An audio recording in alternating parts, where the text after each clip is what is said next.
Hey geeks, Barry here again with another basic on how to paint miniatures. Today I'm going over kind of care and preparation for resin miniatures. So this can include like this resin base from Secret Weapons miniatures. Also pretty solid resin chunk piece from Raging Heroes, and then kind of the fine cast resin from GW. The process would be the same for anything else, so like Forge World or any other resin pieces. And basically, what I do is I soak the piece in simple green for a few hours, and then I start going over it with a stiff bristled toothbrush. Give it all a good scrub. And once that's done, and I then make sure I clean it all off and do another cleaning of just like Dawn dish detergent. So warm water and Dawn dish detergent.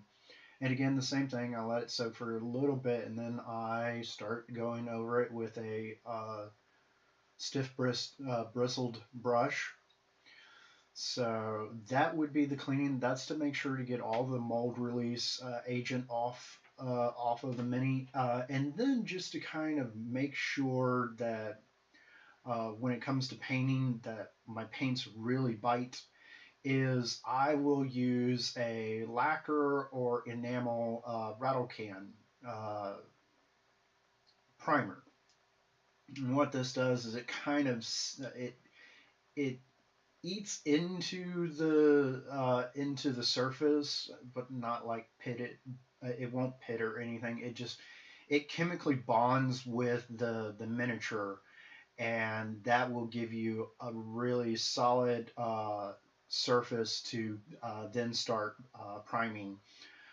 So yes, I will probably then do another coat of like Vallejo surface primer just to kind of get a nice smooth and ready to go paint surface.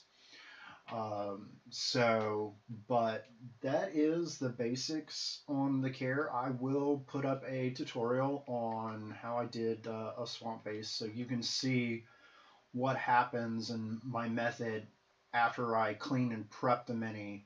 The steps I go to actually painting it. So another quick tip for you guys, if you have any questions or comments, be sure to leave them in the comment section below. Be sure to like and subscribe to my YouTube channel. Hit the bell notification. All of that really helps with the channel and helps me grow. So, and like I said before, if you have any topics or subjects you would like my take on, leave them down in the comments below. And till next time, I'll see you later.